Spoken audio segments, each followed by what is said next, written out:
Letters have arrived to the Little Luigi mailbox, and people are saying they absolutely hate .1 episodes because they're short and nothing happens in them. Little Luigi here, Item Feud Season 2 Episode 10. Today I'm combining the .1 and .2 episodes of Item Feud Season 2. Since I got rid of the voting screen part of the .1 videos, it's really unnecessary to have them, so I decided to combine both parts to make one long, more quality video. Unfortunately, that means videos will probably be out once a week. Well, let's start with the Mighty Chicken's eulogy. They have awakened from their deathbed to say, "This isn't over. I have hacked into Max Vecto's mainframe and will soon take control of his computer. This way, I will become him and will possess all his memes to authentify myself. You won't see it coming, but I will win Item Feud." Bagel. Okay, next up, JMO has made this eulogy. I would make a dumb joke about SMTV Live here like I do sometimes with trial eulogies, but to be honest, since I had to do this for 4 months and it started getting into my mind a lot, I just can't. Shout out to Molab and Nakaunik for helping me out, and make sure to subscribe to LL for more nonsense. Also, I hope Max makes his team and my ghost item doesn't get rejected. Okay, thanks for the memories. Yenbi. Maybe the dead should just stay asleep. Well, they aren't, because 5 of them made ghost items. Wow. Chicken made a ghost item called Not Ferocious Anymore Chicken. When used, you give all of your items to a chosen contestant to get a random item that's value is less than your highest valued item. Definitely an item that Brayden should use. The next item was made by JMO, and it's called Brian. You use it on a chosen contestant to make them recreate this GIF. If they don't do it, they'll lose 3%. Very specific. This item was made by Lee's, and it's called Transfer. Use it to move a chosen item that a chosen contestant has to another chosen contestant's inventory on the same team. If the item was used, it won't work. I like how unique it is. Now this item was made by Percy. Percival Consultum Ultimum, the final act. You use it on a chosen contestant on your team. They get a 2% boost and your team score gets a 1% boost. If that chosen contestant did better than all your team members though, they'll become a dictator until the next voting phase ends, and for the next round they'll get a 2% boost and your team will get a 1% penalty. The user of this item will survive elimination in the lore. That sure is a crazy item. It'll be rare though.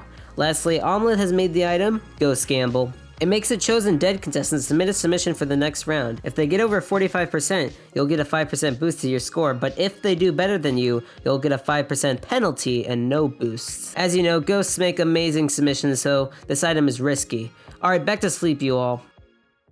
It's fan art time. First, Nakaunik took their time to make this amazing chart that shows how many times each contestant was teammates with another contestant. They updated it to show dead contestants and which team they were on with the other contestant. It's beautiful. Thanks for taking your time to do that, Nakaunik. Next, Percy drew cool people with Max Vecto on the right, although I think I've seen one of these drawings before. Lastly, Let Create sneaked in and also made a chart showing how well some of the contestants have done so far. As you can see, everyone is super duper consistent and always places around the same every time. Now let's see what items were used. During the submission period, Super Rainbow's used. That means a random contestant will give 1 to 3 random items to a random contestant from a random other team. That unlucky random contestant is Super Rainbows. Amazing. I bet using this item was worth it. The lucky random contestant receiving items is Nakaunik. And lastly, the 1 to 3 random items being given from Super to Nakaunik are Book and Item Vegan. Poor Super. Well, during the voting period, Max Vecto used Blessing of Scenario to wake up Lees. Congratulations, Lees, you're alive again, but only for 2 rounds, and if you do bad, you'll lose LL points, so make sure you do amazing. Transition. In case you forgot, Max got the ability to create their own team since they won round 8. They made the team Super Mario in real life, with this team color and this icon. Also, the yellow and hot pink team came up with team names and icons too. The yellow team will be called Yellow Team with this icon. It's probably the best team name and icon combination yet, honestly. Just for that, I'll give you guys a 72% team boost. Now the hot pink team will be called the team that doesn't know how to use items. And this is their icon. It was beautifully drawn by Super Rainbows, I think. Although the name doesn't roll off the tongue like Yellow Team, but I'll take it. Results! The contestant that answered the prompt. The best was Chain Chomp Brayden. That's their 3rd time up here in first place. They submitted previously abandoned items once again find a home on the exclusive new discontinued products aisle. Customers finally have the opportunity to shop for lawn darts, Dunkaroos, Bionicles, the Easy Bake Oven, and everything else once lost to time. Looks like Brayden used nostalgia to manipulate voters. Good work, I should try that. Our last prizer in the second place is the almighty, not the almighty, nerd Max Fecto.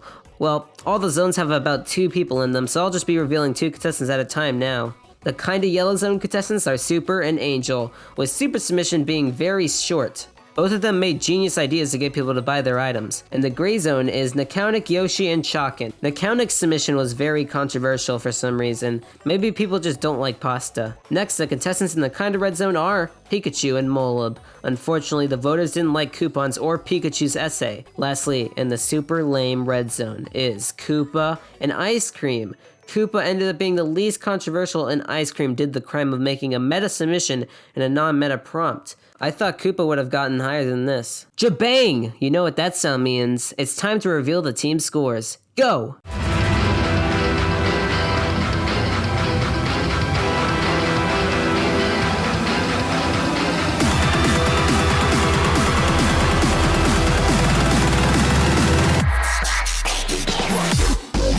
That's right, the legendary Super Mario in Real Life team has lost their first life, so they'll eventually lose one of their team members. I believe they can do a lot better though. You guys need to work together more. And now for stats. Chakin has become the most consistent contestant. Good job. Also, Yoshi is now the contestant that makes the longest submissions. Lastly, Percy and Angel are still neck and neck in the popularity contest. Who is gonna make it? And the prompt for round 11 is, you've kept someone imprisoned, but they don't like where you kept them for some reason. What new place will you imprison them so that they are fine with being imprisoned? Here's an example submission.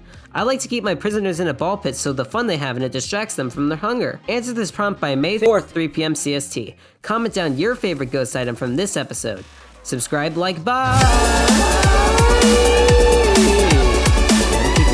Thanks, Amala, Brazil, and Percy for supporting me on Patreon.